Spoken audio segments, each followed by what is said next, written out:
Hi guys, medical course ஆகட்டும் இல்ல paramedical கோர்ஸ்ன்னு சொல்லக்கூடிய ஃபார்மசி, நர்சிங், பிசியோதெரபி இது மாதிரி எந்த கோர்ஸ் எடுத்துக்கிட்டாலும் அவங்களுக்கு இருக்கக்கூடிய முக்கியமான ஒரு சப்ஜெக்ட் என்ன அப்படின்னம்னா ஹியூமன் அனட்டானமி அண்ட் பிசியாலஜி தான். ஒரு மருந்தை எப்படி நோயாளிக்கு கொடுக்கறது, இல்ல அந்த மருந்து எப்படி தயாரிக்கிறது, இல்ல அந்த நோயாளிக்கு இந்த மருந்து எப்படி வேலை செய்யுது அப்படிங்கறதெல்லாம் தெரியறதுக்கு முன்னாடி அந்த நோயாளியோட உடம்புன்னா என்ன, அந்த உடம்புல இருக்கக்கூடிய பாகங்கள் என்னென்ன, அது எப்படி வேலை செய்யுது அப்படிங்கிறது ரொம்ப ரொம்ப. சோ இன்னைக்கு நம்ம இந்த வீடியோல என்ன பார்க்க போறோம் அப்படின்னா basic introduction of human anatomy and physiology. அதுல இன்ட்ரோடக்ஷன் ஆஃப் ஹியூமன் பாடி தான் இன்னைக்கு பார்க்க போறோம். வாங்க வீடியோக்குள்ள போகலாம். என்னோட பேர் முத்து கிருஷ்ணன்.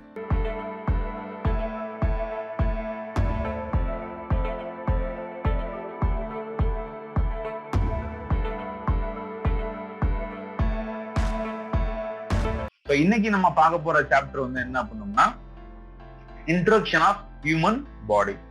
சோ இதுல என்னென்ன இருக்கு, லிஸ்ட் ஆஃப் ஓவர்வியூ. இந்த ஃபர்ஸ்ட் யூனிட்ல என்னென்ன இருக்கு அப்படின்னோம்னா ஃபர்ஸ்ட் டெஃபினிஷன். எதோட definition? Scope of anatomy and physiology. அனட்டாமினா என்ன, பிசியாலஜினா என்ன அப்படிங்கிற first basic definition.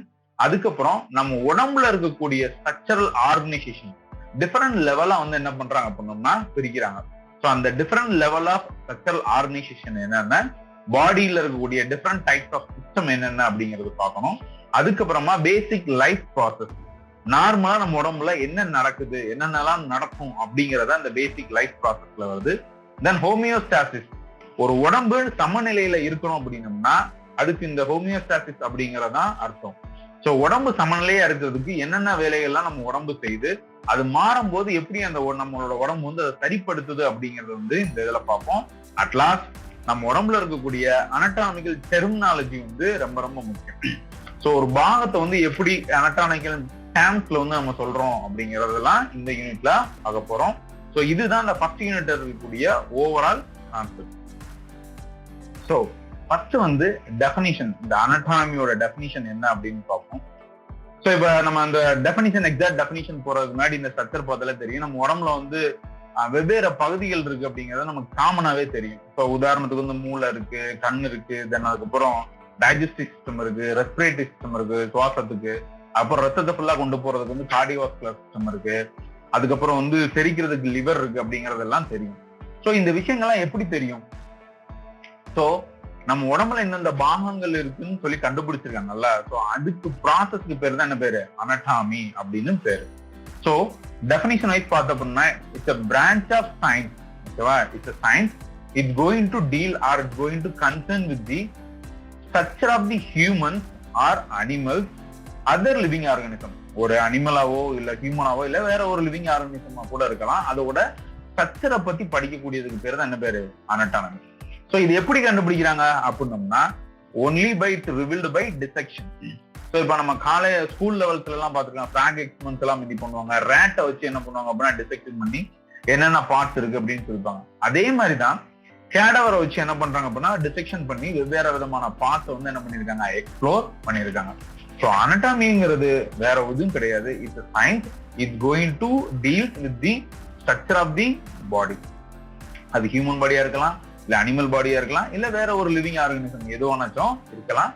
It's going to revealed by dissection process. So இதான் அது ஃபர்ஸ்ட் டெஃபினிஷன், அனட்டாமிக்கான definition. So next definition. Okay, இப்ப அனட்டாமினா தெரிஞ்சிருச்சு, வேற பார்ட்ஸ் இருக்கிறத பத்தி தெரியுது. அப்ப பிசியாலஜினா என்ன அப்படின்னா பிசியாலஜிங்கிறது நத்திங் பட் இப்ப உடம்புல நமக்கு வெவ்வேறு பகுதிகள் இருக்கு அப்படிங்கறது பார்த்தோம். சோ இப்ப உதாரணமா ரெஸ்பிரேட்டரி சிஸ்டம், நம்மளோட நுரையீரல் எடுத்தோம் அப்படின்னோம்னா நுரையீரல் இருக்கு, தென் அதுக்கப்புறம் மூச்சு குழாய் இருக்கு, அதுக்கப்புறம் நம்மளோட நாக்குல இருந்து என்ன பண்ணோம்னா மூக்குல இருந்து காற்று உள்ள போய் சுவாசம் நமக்கு நடக்குது அப்படிங்கிறது தெரியும். சோ இந்த நடக்கிற ப்ராசஸ் இருக்குல்ல, நார்மலா நடக்கக்கூடிய ப்ராசஸ், இதுக்கு பேரு தான் என்ன பேரு? பிசியாலஜி அப்படின்னு பேரு. So it's a branch of biology deals with the normal function of living organism with their parts. So நம்ம உடம்புல இருக்கக்கூடிய பார்ட்ஸ், உதாரணம் ஏதோ ஒரு மண்டலமா இருக்கலாம், சுவாச மண்டலமா இருக்கலாம், இல்லாட்டி செரிமான மண்டலம், digestive system, otherwise cardiovascular system, எது வேணாச்சும் இருக்கலாம். அந்த சிஸ்டத்துல இருக்கக்கூடிய பார்ட்ஸ் நார்மலா எப்படி வேலை செய்யுது அப்படிங்கறத பத்தி படிக்கிறதுக்கு பேரு தான் என்ன பேரு? பிசியாலஜி. இப்ப அனட்டாமிங்கிறது என்ன பண்ணணும்னா நம்ம உடம்புல வந்து என்னென்ன பகுதிகள் இருக்கு அப்படிங்கிற பத்தி படிக்கிறது, என்னென்ன உறுப்புகள் இருக்கு அப்படிங்கிறத பத்தி படிக்கிறது. பிசியாலஜிங்கிறது என்ன பண்ணோம்னா அந்த உறுப்புகள் வந்து எப்படி நார்மலா வேலை செய்யுது அப்படிங்கிறத பத்தி படிக்கக்கூடியதான் வந்து என்னது physiology. So scope of anatomy and physiology. So இது ரெண்டுமே பண்ணோம்னா ரொம்ப முக்கியமான பிரான்ச் சயின்ஸ்ல வந்து two branch of science, anatomy and physiology, because it provide the foundation of understanding of body parts and function. இந்த ரெண்டு விஷயங்கள், அந்த அனட்டாமியும் தென் பிசியாலஜி, இந்த ரெண்டு விஷயங்கள் வந்து தான் பாத்தீங்க அப்படின்னா பேசிக் ஃபவுண்டேஷன். அதனாலதான் பாத்தீங்கன்னா எல்லா மெடிக்கல் கோர்சஸ் இல்ல பேராமெடிக்கல் கோர்ஸஸ்லயும் இந்த சப்ஜெக்ட் இருக்கு.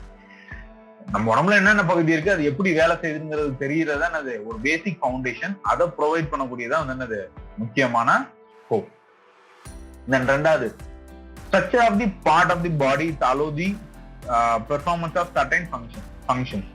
இப்ப நம்ம உடம்புல வந்து என்னென்ன பகுதிகள் உறுப்புகள் இருக்குன்னு தெரியணும். ஸோ அந்த உறுப்புகள்லாம் எப்படி வேலை செய்யுதுன்னு தெரியறது மூலமா தான் மொத்த உடம்பு எப்படி வேலை செய்யுங்கிறதே நமக்கு என்ன தெரியும்.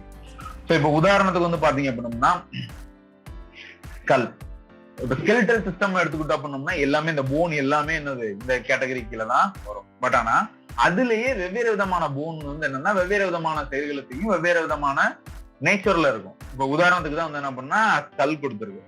சோ நம்ம ஸ்கல்ங்கிறது என்னது மண்டை ஓடு. இந்த skull is joint tightly to form a rigid case and protect the brain. இப்ப மத்த எலும்புகள் எல்லாம் விட பார்த்தோம்னா இந்த மண்டை ஓட்டு எலும்பு வந்து பாத்தீங்க அப்படின்னா ரொம்ப டைட்டா ஜாயின் ஆயிருக்கும். சோ ரொம்ப ரிஜிட்டா ரொம்ப ஹார்டா இருக்கும். எதற்காக அப்படின்னோம்னா அதோட முக்கியமான வேலை என்ன பண்ணணும்னா பிரெயினை வந்து என்னது பாதுகாக்கக்கூடியது. சோ அதோட ஃபங்க்ஷன், அதோட நேச்சர் அப்படி. ஆனா அதே போன் கேட்டகரியில வரக்கூடிய வேற இடத்துல இருக்கக்கூடிய போன், உதாரணத்துக்கு போன்ஸ் ஆஃப் ஃபிங்கர், நம்ம இப்ப நம்மளோட கை விரல் இருக்கக்கூடிய பாத்தீங்க அப்படின்னா போன்ஸ் தான். ஆனா அதெல்லாம் எப்படி ஜாயின் ஆயிருக்கு அப்படின்னா லூஸ்லி ஜாயின். சோ இதோட ஃபங்க்ஷன் என்ன பண்ணோம்னா, இதோட ஃபங்க்ஷனே வந்து என்ன பண்ணோம்னா இட்ஸ் ஈஸி டு பிளெக்சிபிளா இருந்தா மட்டும்தான் நம்ம வெவ்வேறு விஷயங்களை இருந்து என்ன பண்ண முடியும், இதனால செய்ய முடியும். சோ போன்ங்கிறது ஒரே கேட்டகரி தான், ஆனா ஒவ்வொரு இடத்துல இருக்கிறத பொறுத்து ஒவ்வொரு ஃபங்க்ஷன் மாறுது. இதே மாதிரி நம்ம உடம்புலயும் வெவ்வேறு பகுதிகளில் வெவ்வேறு விதமான உறுப்புகள் இருக்கும். ஸோ அது எப்படி வேலை செய்யுது அப்படிங்கிறதுக்கான ஒரு ஸ்கோப் தான் வந்து என்னது இந்த சப்ஜெக்ட். ஸோ நெக்ஸ்ட் வந்து என்ன அப்படின்னா branches of anatomy and physiology. So இப்போ அனட்டாமினா நமக்கு என்ன தெரிஞ்சிச்சு, ஸ்ட்ரக்சர், ஒரு ஆர்கனோட ஸ்ட்ரக்சர் எப்படி இருக்குன்னு படிக்கும். பிசியாலஜிங்கிறது வந்து அதோட ஃபங்க்ஷனை பத்தி படிக்கிறேன். இதுலயே வந்து பார்த்தோம் அப்படின்னோம்னா ஏகப்பட்ட பிரான்ச்சஸ் இருக்கு.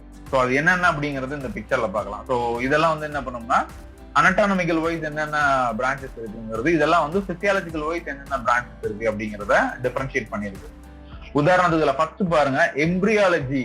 ஸோ எம்பிரியாலஜினா என்ன பண்ணோம்னா எம்பிரியோ, இப்ப நமக்கு தெரியும் குழந்தை ஃபார்ம் ஆகுது, ஒரு ஓவமும் ஒரு சாமும் மெட்டானதுக்கு அப்புறம் it's going to form zygote. So அது வந்து ஃபயட்டஸா மாறும், குழந்தையா பேபியா டெவலப் ஆகிற ப்ராசஸ் தான் வந்து என்ன பண்ணோம்னா கன்செப்ஷன் பீரியட் அப்படின்னு சொல்லுவோம். ஸோ அதை பத்தி படிக்கக்கூடியதான் வந்து எம்பிரியோவை பத்தி படிக்கக்கூடிய ஒரு பிரான்ச் தான் வந்து என்னது எம்பிரியாலஜி. அதே மாதிரி முழுக்க முழுக்க செல்லை பத்தி படிக்கக்கூடியது, நம்ம உடம்புல எங்கெங்க இடத்துல எந்தெந்த விதமான செல்ஸ் இருக்கும், அதோட நேச்சர் என்ன அப்படின்னு படிக்கக்கூடியது வந்து செல் பயாலஜி.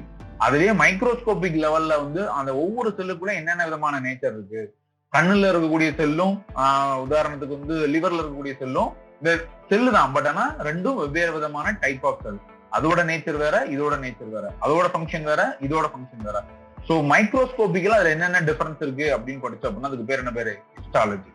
அதே மாதிரி வெவ்வேறு விதமான பிரான்ச்சஸ் இருக்கு, surface anatomy, gross anatomy and systemic anatomy and regional anatomy and radiographic anatomy. So இதெல்லாம் பண்ணோம்னா ஒவ்வொன்றும் ஒவ்வொரு விதமான பிரான்ச். ஸோ அப்படியே இந்த பக்கம் வந்து பார்த்தோம் அப்படின்னா பிசியாலஜி சைடு வந்து பார்த்தோம் அப்படின்னோம்னா, ஸோ பிசியாலஜிங்கிறது என்ன, அது எப்படி ஃபங்க்ஷன் ஆகுது அப்படிங்கிற பத்தி படிக்கக்கூடியது. ஸோ இப்போ உதாரணத்துக்கு நியூரோ பிசியாலஜி, நியூரோன்னா என்ன பண்ணோம்னா நர்வ்ஸை மீன் பண்ணக்கூடியது. ஸோ இந்த நம்ம உடம்புல இருக்கக்கூடிய நர்வ் செல்ஸ், அந்த நர்வஸ் சிஸ்டம் வந்து எப்படி வேலை செய்யுது அப்படிங்கிற பத்தி படிக்கக்கூடிய பேத்தாலஜிக்கல் ஃபங்க்ஷன் எப்படி வேலை செய்யுதுன்னு படிக்கக்கூடியது நியூரோ பிசியாலஜி. எண்டோக்ரைனாலஜி அப்படிங்கறது அப்படின்னா நம்ம உடம்புல இருக்கக்கூடிய ஹார்மோன்ஸ் ரிலேட். ஸோ அந்த முழுக்க முழுக்க ஹார்மோன்ஸ் எப்படி வேலை செய்யுது, அங்க எப்படி செக்ரீட் ஆகுது, நார்மலா எவ்வளவு செக்ரீட் ஆகும் அப்படிங்கிற பத்தி படிக்கக்கூடியது வந்து எண்டோக்ரைனாலஜி. ஸோ கார்டியோவாஸ்குலர், ஹார்ட் தென் சர்க்குலேட்டரி சிஸ்டம் படிக்கிறது. அதே மாதிரிதான் இம்யூனாலஜி, ரெஸ்பிரேட்டரி பிசியாலஜி, ரீனல், ரெஸ்பிரேட்டரினா நுரையீரல் சம்பந்தமானது, ரீனல் அப்படிங்கிறது கிட்னி சம்பந்தமானது. ஸோ தென் அது போக வந்து பேத்தோபிசியாலஜின்னு இருக்கு. ஸோ இப்போ இதுல வந்து நம்ம பிசியாலஜி படிக்கும் போதே வந்து இன்னொரு டெபினிஷன் ரொம்ப தெரியும். அது என்னன்னா பேத்தோபிசியாலஜி. பேத்தோபிசியாலஜிங்கிறது என்ன பண்ணோம்னா, இப்ப நார்மலா நம்ம உடம்புல இருக்கக்கூடிய ஒரு ஆர்கன் வந்து நார்மலா ஒரு வேலை செஞ்சுச்சுன்னா அதுக்கு பேர் என்ன பேரு? பிசியாலஜி அப்படின்னு பார்த்திருக்கோம்.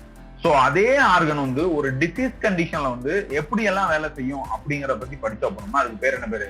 பேத்தோபிசியாலஜி அப்படின்னு பேரு. ஸோ இப்ப அதை சிம்பிளா எப்படி புரிஞ்சுக்கலாம் அப்படின்னோம்னா, இப்ப நார்மலா ஒரு பர்சன் இருக்காங்க, அவங்களுக்கு ஹார்ட் வந்து நார்மலா வேலை செய்யுது. ஸோ எப்படி ஹார்ட் கண்ட்ராக்ட் ஆகுது, எப்படி துடிக்குது, அது எவ்வளவு பம்ப் பண்ணுது, பம்ப் பண்ணும்போது எப்படி வேலை செய்யுது அப்படிங்கிற பத்தி ஃபுல்லா படிக்கக்கூடியது வந்து என்னது? பிசியாலஜி.